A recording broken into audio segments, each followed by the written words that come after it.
CPIM സ്ഥാനാർത്ഥികളെ തീരുമാനിച്ചതോടെ സംസ്ഥാനത്തെ ലോക്സഭാ തെരഞ്ഞെടുപ്പിലെ ചിത്രം തെളിഞ്ഞു തുടങ്ങി. എറണാകുളത്തും പൊന്നാനിയിലും CPIM അപ്രതീക്ഷിത സ്ഥാനാർത്ഥികളെയാണ് രംഗത്തിറക്കിയത്. തെരഞ്ഞെടുപ്പ് പ്രവർത്തനങ്ങളിൽ മുൻപും സജീവമായിരുന്നു എന്ന് എറണാകുളത്തെ CPIM സ്ഥാനാർത്ഥി KJ ഷൈൻ 24-നോട് പറഞ്ഞു. എറണാകുളം ലോക്സഭാ മണ്ഡലത്തിൽ ഇനി തീവാർന്ന പോരാട്ടങ്ങളുടെ ഒരു സമയമാണ്. അപ്പോൾ അങ്ങോട്ട് ഇത്തവണ ഒരു പുതുമുഖ സ്ഥാനാർത്ഥിയെ, സംഘടനാ രംഗത്തൊക്കെ ഒരുപാട് നാളുകളായുള്ള ഒരു സ്ഥാനാർത്ഥിയാണ് LDF അവതരിപ്പിച്ചിരിക്കുന്നത്. KJ ഷൈൻ ടീച്ചർ നമ്മളോടൊപ്പം ഉണ്ട്. ടീച്ചറോട് തന്നെ ചോദിക്കാം, ടീച്ചറെ എത്രത്തോളം ഉത്തരവാദിത്വത്തോടെയാണ്, അല്ലെങ്കിൽ എത്രത്തോളം വെല്ലുവിളികൾ നിറഞ്ഞാണ് ഈ ഒരു സ്ഥാനാർത്ഥിത്വം? സ്ഥാനാർത്ഥിത്വം ഔപചാരികമായിട്ട് പ്രഖ്യാപിച്ചിട്ടില്ല. നിങ്ങളൊക്കെ അറിഞ്ഞതുപോലെ തന്നെയാണ് മാധ്യമങ്ങളിലൂടെ നിങ്ങൾ അറിയിച്ച കാര്യമാണ് ഞാൻ അറിഞ്ഞത്. ബാക്കി പാർട്ടി LDF തീരുമാനിച്ച് അതിന്റെ അറിയിക്കും. അപ്പോഴേ സ്ഥാനാർത്ഥിത്വം എന്ന് പറയാൻ പറ്റുള്ളൂ. സ്വാഭാവികമായിട്ടും സംസ്ഥാന കമ്മിറ്റിയിൽ തീരുമാനം വന്നു, പേരുകളൊക്കെ എല്ലാ മണ്ഡലങ്ങളിലെയും പുറത്തു വന്നിട്ടുണ്ട്. ഏകദേശം ടീച്ചർ തന്നെയാണ് സ്ഥാനാർത്ഥി എന്ന് ഉറപ്പിക്കുകയും ചെയ്തു. സംഘടനാ രംഗത്ത് വലിയ പ്രവർത്തന പരിചയമുള്ള ഒരാൾ കൂടിയാണ്. അതുകൊണ്ട് തന്നെ ഈ ഒരു തെരഞ്ഞെടുപ്പ് ഘട്ടത്തിലേക്ക് വരുമ്പോഴത്തേക്കും എറണാകുളം പോലെ ഒരു UDF മണ്ഡലത്തിൽ മത്സരം വലിയ കടുത്തതാകും. എങ്കിലും ആ വിജയ വലിയ പ്രതീക്ഷയല്ലേ ഉള്ളത്? ഞാൻ നിങ്ങളോട് പ്രതികരിക്കാം. ഇതിനുശേഷം എല്ലാ ഔദ്യോഗികമായ തീരുമാനങ്ങളൊക്കെ വന്നതിന് ശേഷം ഞാൻ പ്രതികരിക്കും. ഞാൻ പാർട്ടി ഇലക്ഷൻ പ്രവർത്തനം എന്ന് പറഞ്ഞാൽ നമ്മൾ കുറേ കാലങ്ങളായിട്ട് നടത്തുന്നതാണ്. അത് പഴയ പോലെ തന്നെ ഇപ്പോഴും നടത്തും. ഇപ്പോൾ ഈ പാർലമെന്റ് ഇലക്ഷനും നടത്തും, ഇനി വരാനുള്ളതിനും നടത്തും. എല്ലാ രാഷ്ട്രീയ പോരാട്ടങ്ങൾക്കകത്തും എന്റേതായ പങ്ക് എന്റെ പ്രാദേശികമായിട്ടും എല്ലാം നിർവഹിച്ചിട്ടുണ്ട്. എറണാകുളം പാർലമെന്റ് മണ്ഡലത്തിലും ഇലക്ഷൻ വരുമ്പോൾ ഞാൻ ഇലക്ഷൻ വർക്കിൽ ഇറങ്ങുന്ന ആളാണ്. അപ്പോൾ അതുപോലെ തന്നെ ഇപ്രാവശ്യം ഇറങ്ങും. ബാക്കി കാര്യങ്ങൾ പാർട്ടി തീരുമാനം അറിയുന്ന മുറയ്ക്ക് പാർട്ടി നിർദ്ദേശം അനുസരിച്ച് പ്രവർത്തിക്കും. ലോക്സഭാ തെരഞ്ഞെടുപ്പിലെ സ്ഥാനാർത്ഥികളെ നിർണ്ണയിക്കാൻ CPI സംസ്ഥാന എക്സിക്യൂട്ടീവ് ഇന്ന് ചേരും. തൃശൂരിൽ VS സുനിൽകുമാറും മാവേലിക്കരയിൽ CA അരുൺകുമാറും സ്ഥാനാർത്ഥികളാകാനാണ് സാധ്യത. 26-ന് ചേരുന്ന സംസ്ഥാന നേതൃയോഗം അന്തിമ തീരുമാനമെടുക്കും. 3-ാം സീറ്റ് ആവശ്യത്തിൽ മുസ്ലിം ലീഗ് നേതാക്കളുമായി കോൺഗ്രസ് നേതാക്കൾ ഉടൻ ചർച്ച നടത്തും. 3-ാം സീറ്റ് ആവശ്യത്തിൽ ഉറച്ചു നിൽക്കാനാണ് ലീഗിന്റെ തീരുമാനം. രാജ്യസഭാ സീറ്റ് നൽകാം എന്ന ഉറപ്പിന്മേൽ ലീഗിനെ അനുനയിപ്പിക്കാനാണ് കോൺഗ്രസിന്റെ ശ്രമം. തിരുവനന്തപുരത്ത് നിന്ന് ഷഫീദ് റാവുത്തർ, കൊച്ചിയിൽ നിന്ന് S ശ്രീകാന്ത്, കോഴിക്കോട് നിന്ന് സമീർ C മുഹമ്മദ് എന്നിവരാണ് ചേരുന്നത്. തത്സമയ വിവരങ്ങളുമായി ആദ്യം ഷഫീദ് റാവുത്തറിലേക്ക്. ഷഫീദ്, കരുത്തന്മാരെ ഇറക്കിക്കൊണ്ട് എന്ത് തരത്തിലുള്ള പ്രതീക്ഷയാണ് CPIM ഈ സ്ഥാനാർത്ഥി ലിസ്റ്റിലൂടെ പങ്കുവെക്കുന്നത്?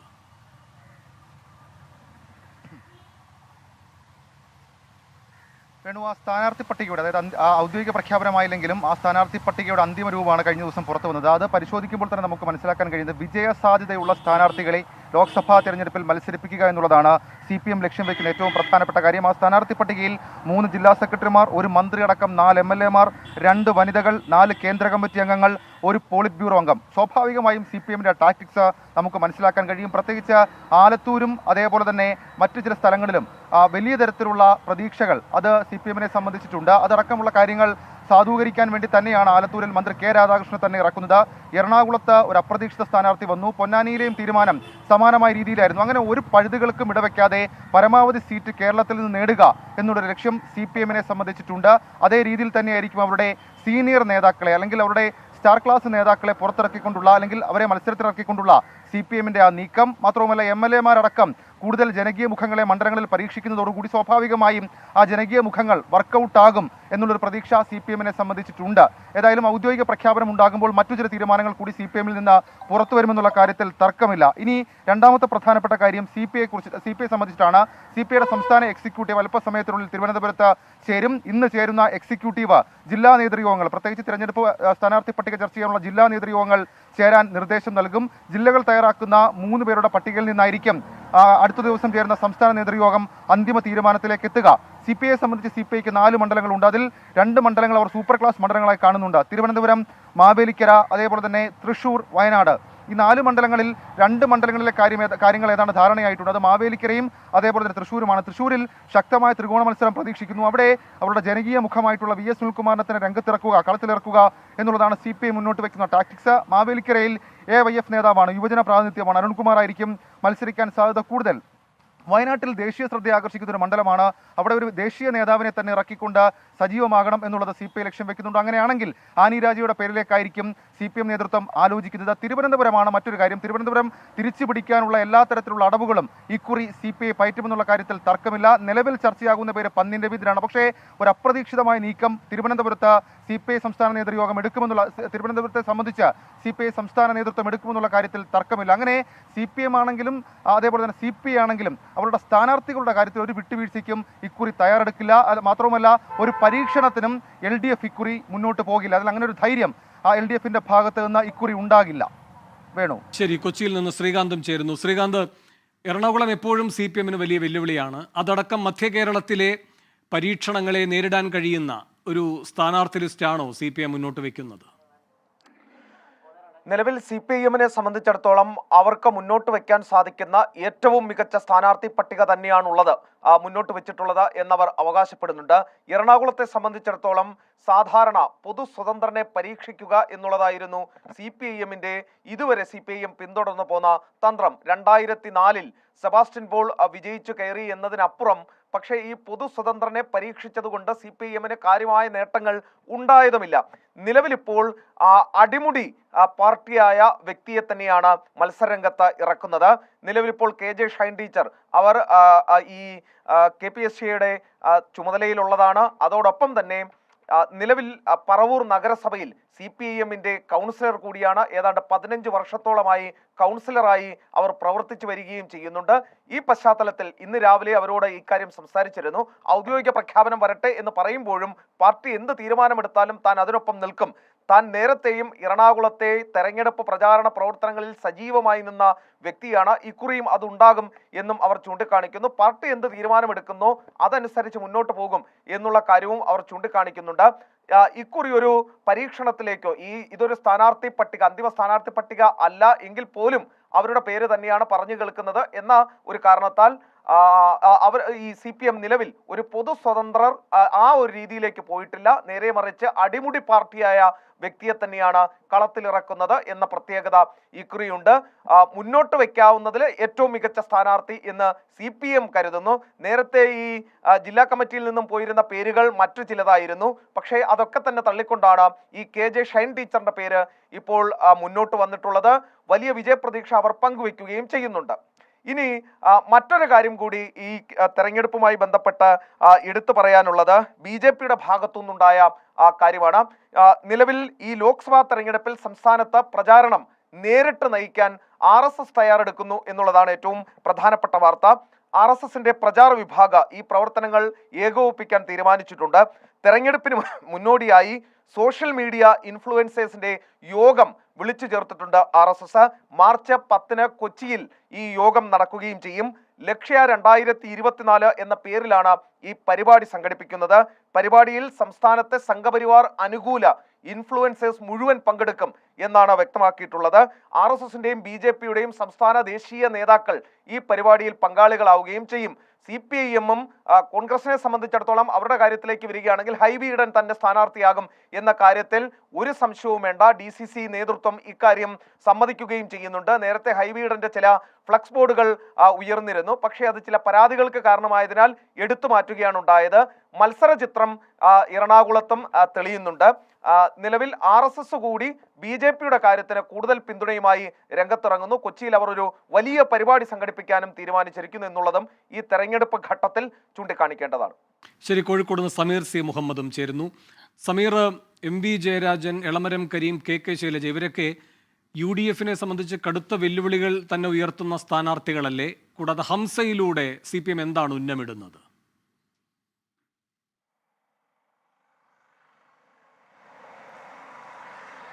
തീർച്ചയായും മലബാറിലും ശക്തരായ സ്ഥാനാർത്ഥികളെ തന്നെയാണ് CPIM മുന്നോട്ട് വെക്കുന്നത്. അതിൽ ഏറ്റവും പ്രധാനപ്പെട്ട മത്സരങ്ങൾ നടക്കുന്ന കോഴിക്കോട് മണ്ഡലം അതുപോലെ തന്നെ വടകര മണ്ഡലവുമാണ്.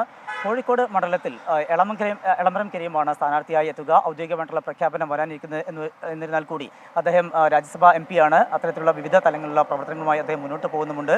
കരുത്തനായ ഒരു വ്യക്തി ഇല്ല എങ്കിൽ ഈ കോഴിക്കോട് മണ്ഡലം തിരിച്ചുപിടിക്കുക എന്നുള്ളത് LDF-നെ സംബന്ധിച്ച് അസാധ്യമാവും. പ്രത്യേകിച്ചും 3 തവണ ഇവിടെ നിന്ന് വിജയിച്ചു MK രാഘവൻ, UDF-ന്റെ സ്ഥാനാർത്ഥി, കോൺഗ്രസിന്റെ പ്രതിനിധി. അത്തരത്തിലുള്ള ഒരു വ്യക്തിയെ എതിരിടുമ്പോൾ കരുത്തനായ ഒരാൾ വേണം എന്നുള്ളത് നേരത്തെ തന്നെ ഒരു ധാരണയായിരുന്നു. അതിൻ്റെ ഭാഗമായിക്കൊണ്ട് തന്നെയാണ് എളമരം കരീമിൻ്റെ പേര് ഈ കോഴിക്കോട് മണ്ഡലത്തിൽ നിന്ന് മുന്നോട്ട് വയ്ക്കുന്നത്.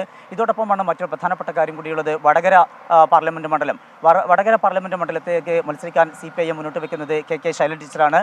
കരുത്തരായ വനിതയാണ്. വനിതകളുടെ വോട്ട്, അതുപോലെ തന്നെ വിവിധ തലങ്ങളിലുള്ള അവരുടെ ഇടപെടൽ, മുൻ മന്ത്രി എന്ന നിലയിലുള്ള അവരുടെ ഇടപെടൽ, വിവിധ അവാർഡുകൾ ഉൾപ്പെടെ നേടിയ ഒരു വ്യക്തിത്വം, അങ്ങനെ ആർക്കും ഒരു എതിർപ്പില്ലാത്തൊരു വ്യക്തിത്വമാണ് KK ശൈലജ ടീച്ചർ. അതുകൊണ്ട് തന്നെ KK ശൈലജയിലൂടെ വടകര പിടിച്ചെടുക്കാൻ കഴിയും എന്നുള്ള ഒരു പ്രതീക്ഷയുമായാണ് LDF മുന്നോട്ട് പോകുന്നത്. അതേസമയം മറുഭാഗത്തുള്ളത് സിറ്റിംഗ് MP K മുരളീധരനാണ്. കരുത്തനാണ്. വലിയ രീതിയിലുള്ള പ്രചാരണ പരിപാടികളൊക്കെ ആയിട്ട് അദ്ദേഹം സജീവമാവും എന്നതിൽ സംശയമില്ല. അത്തരത്തിലുള്ള ഒരു മണ്ഡലത്തിൽ വളരെയേറെ വാശിയേറിയ ഒരു മത്സരം നടക്കുന്ന, ഒരുപക്ഷെ കേരളത്തിൽ തന്നെ ഈ 20 മണ്ഡലങ്ങളിൽ ഏറ്റവും വലിയ വാശിയേറിയ മത്സരം നടക്കുന്ന ഒരു മണ്ഡലമായിട്ട് തന്നെ വടകര മാറും എന്നതിൽ സംശയമില്ല.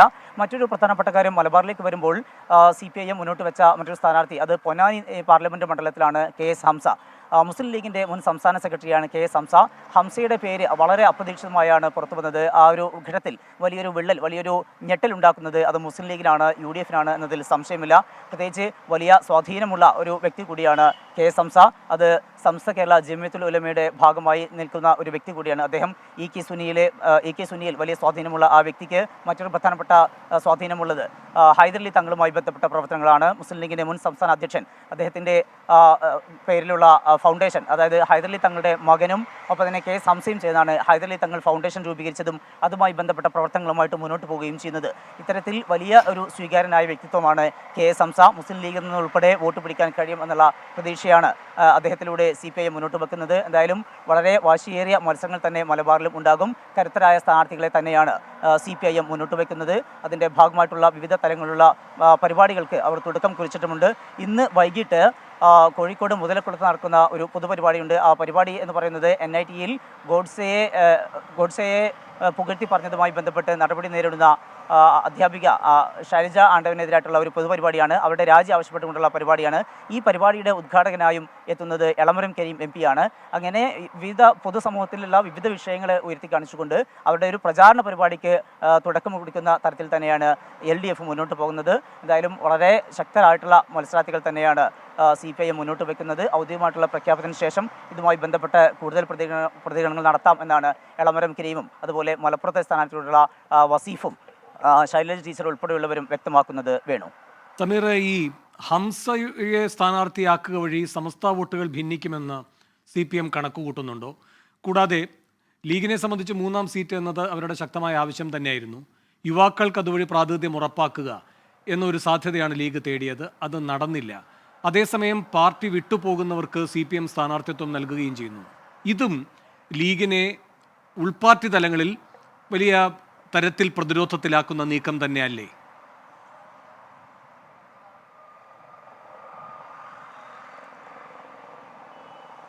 മുസ്ലിം ലീഗിന് 3ാം സീറ്റ് നിലവിലെ സാഹചര്യത്തിൽ നൽകാനാവില്ല എന്നാണ് അനൗദ്യോഗികമായിട്ട് അവർ അറിയിക്കുന്നത്. അതിൻ്റെ കാരണം പറയുന്നത് 18 സിറ്റിംഗ് MP-മാരുണ്ട്. ആ 18 പേരും നിലവിൽ മത്സര രംഗത്തുണ്ട്. ആ ഒരു സാഹചര്യത്തിൽ അധികമായി സീറ്റ് നൽകുക എന്നുള്ളത് വലിയ ബുദ്ധിമുട്ടാണ്, നൽകാനാകില്ല എന്നുള്ളതാണ്. പിന്നീട് മുന്നോട്ട് വെക്കുന്ന 2 സീറ്റുകൾ, ഒന്ന് ആലപ്പുഴയാണ്, കഴിഞ്ഞ തവണ UDF പരാജയപ്പെട്ട മണ്ഡലം. മറ്റൊന്ന് സുധാകരൻ മാറുകയാണ് എങ്കിൽ അവിടെ കണ്ണൂരിൽ മത്സരിക്കാം എന്നുള്ള ഒരു വാക്കും മുസ്ലിം ലീഗിന് നൽകുന്നുണ്ട്. പക്ഷേ നിലവിലെ സാഹചര്യത്തിൽ അവിടെയെങ്കിലും ഈ 2 ഇടങ്ങളിലും മുസ്ലിം ലീഗിന് ഒരു വിജയ സാധ്യതയുമില്ല. അങ്ങനെ വലിയ വാശിപ്പുറത്ത് ഒരു മണ്ഡലം കിട്ടിയെങ്കിൽ കൂടി അത് വിജയിക്കാനായില്ല എങ്കിൽ അത് വലിയ തിരിച്ചടി ഉണ്ടാക്കുന്ന ഘട്ടമുണ്ടാവും. സ്വാഭാവികമായും അത് മുന്നണിക്കകത്ത് വലിയ പ്രശ്നമുണ്ടാകും. അതുകൊണ്ട് തന്നെ അത്തരമൊരു സീറ്റല്ല, വിജയ സാധ്യതയുള്ള ഒരു സീറ്റ് തങ്ങൾക്ക് വേണം എന്നുള്ള ആവശ്യമാണ് മുസ്ലിം ലീഗ് മുന്നോട്ട് വെക്കുന്നത്. എന്നാൽ നിലവിലെ സാഹചര്യത്തിൽ അത് സാധ്യമല്ല എന്ന് അനൗദ്യോഗികമായിട്ട് അവർ അറിയിക്കുകയും ചെയ്യുന്നു. ഇതുമായി ബന്ധപ്പെട്ടുള്ള ചർച്ചകൾ ഇപ്പോഴും പുരോഗമിക്കുകയാണ്. ഈ ഒരു വിഷയത്തിൽ ഒരു പരിഹാരം എന്ന രീതിയിൽ മുന്നോട്ട് വെക്കുന്ന ഉപാധികൾ, ഒന്ന് നേരത്തെ ഉണ്ടായിരുന്നതുപോലെ 5ാം മന്ത്രിസ്ഥാനം എന്നുള്ളതാണ്. ഒരു UDF സർക്കാർ വരുമ്പോൾ 5ാം മന്ത്രിസ്ഥാനം നൽകണം എന്നുള്ള ഒരു ആവശ്യം. അതിൽ പലപ്പോഴും ഉണ്ടാകുന്നത് അതൊരു സാമുദായിക ധ്രുവീകരണത്തിന് വഴിവെക്കും എന്നുള്ളത് കൊണ്ട് അത്തരത്തിലുള്ള നടപടിയിലേക്ക് പോകാതെ മറ്റെന്ത് നടപടി എന്നുള്ളതാണ്, മറ്റെന്തൊരു പരിഹാരമാണ് അതിനുള്ളത് എന്നുള്ള ചർച്ചകൾ ഉയരുന്നു. അതിനിടയിലാണ് ഇനി വൈകാതെ ഒഴിവ് വരുന്ന രാജ്യസഭാ സീറ്റ്, ആ ഒരു സീറ്റ് മുസ്ലിം ലീഗിന് നൽകണം എന്നുള്ള ഒരു ആവശ്യം മുന്നോട്ട് വെക്കുന്നു. അതുമായി ബന്ധപ്പെട്ടുള്ള ചർച്ചകൾ നടക്കുന്നുണ്ട് എന്ന ഒരു വിഭാഗം, എന്നാൽ ഔദ്യോഗികമായിട്ടുള്ള ചർച്ചകൾ ഒന്നും തന്നെ ഇതുവരെ ആരംഭിച്ചിട്ടില്ല എന്ന് കുഞ്ഞാലിക്കുട്ടി, കെ മുരളീധരൻ MP ഉൾപ്പെടെയുള്ളവരും പറയുന്നു. എന്തായാലും ഇതുമായി ബന്ധപ്പെട്ടുള്ള ചർച്ചകൾ ഇപ്പോഴും പുരോഗമിക്കുകയാണ്. ഇതിനിടയിലാണ് ഇന്നലെ പാണക്കാട് നേതൃയോഗം ചെയ്യുന്നത് സംസ്ഥാന അധ്യക്ഷൻ സാദിഖ് അലി ശിഹാബ് തങ്ങൾ, അതുപോലെ തന്നെ ദേശീയ ജനറൽ സെക്രട്ടറി PK കുഞ്ഞാലിക്കുട്ടി, മറ്റ് MP മാരായിട്ടുള്ള ET മുഹമ്മദ് ബഷീർ, അതുപോലെ അബ്ദുൾ സമദ് സമദാനി ഉൾപ്പെടെയുള്ളവരും പങ്കെടുക്കുന്നു. സംസ്ഥാന ജനറൽ സെക്രട്ടറി PMS സലാം ഉൾപ്പെടെയുള്ളവരും പങ്കെടുത്തിരുന്നു. ചർച്ചകൾ പുരോഗമിക്കുന്നുണ്ട്. എന്നാൽ ഔദ്യോഗികമായിട്ട് ഈ ഒരു 3ാം സീറ്റ് സംബന്ധിച്ചുള്ള ഒരു തീരുമാനത്തിലേക്ക് എത്താൻ UDF കഴിഞ്ഞിട്ടില്ല, കോൺഗ്രസ് നേതൃത്വത്തിന് കഴിഞ്ഞിട്ടില്ല. ഈ ഒരു സാഹചര്യത്തിൽ അണികൾക്കിടയിൽ വലിയൊരു പ്രതിഷേധമുണ്ട്. എക്കാലത്തും 3ാം സീറ്റ് എന്നുള്ള ഒരു ആവശ്യം മുന്നോട്ട് വെക്കും. പക്ഷേ തെരഞ്ഞെടുപ്പ് അടുക്കുമ്പോൾ ആ ഒരു 3ാം സീറ്റ് എന്നുള്ള ആവശ്യത്തിന് ഒരു വിലയും കൽപ്പിക്കാതെ അത് വെട്ടിമാറ്റപ്പെടുന്ന ഘട്ടമുണ്ടാകുന്നു. ഇത്തരമൊരു അമർഷം ഉയരുന്ന സാഹചര്യത്തിലായിരുന്നു ഇന്നലത്തെ ഈ യോഗം ചേരുകയും അതുമായി ബന്ധപ്പെട്ടുള്ള ചർച്ചകൾ തുടരുകയും ചെയ്തത്. എന്തായാലും ഈ വിഷയത്തിൽ 3ാം സീറ്റിൽ നിന്ന് പിന്നോട്ടില്ല എന്ന് തന്നെയാണ് കുഞ്ഞാലിക്കുട്ടി വ്യക്തമാക്കുന്നത്. ഇതിനിടയിലാണ് KS ഹംസയുടെ വിഷയം വരുന്നത്. KS ഹംസ മുസ്ലിം ലീഗിന്റെ മുൻ സംസ്ഥാന സെക്രട്ടറിയാണ്. അദ്ദേഹത്തെ CPIM പൊന്നാനിയിൽ മത്സരിപ്പിക്കുന്നു എന്നുള്ളതും വലിയ ഒരു ഞെട്ടലോട് കൂടിയാണ് മുസ്ലിം ലീഗ് നേതൃത്വം കാണുന്നത്. വലിയൊരു പ്രതിസന്ധി ലീഗിനെ സംബന്ധിച്ച് ഉണ്ട് എന്ന് തന്നെ നമുക്ക് മനസ്സിലാക്കാം. ശരി, സമീർ C. മുഹമ്മദും S. ശ്രീകാന്തും ഷഫീദ് റാവുത്തറുമാണ് വിവരങ്ങളുമായി ചേർന്നത്.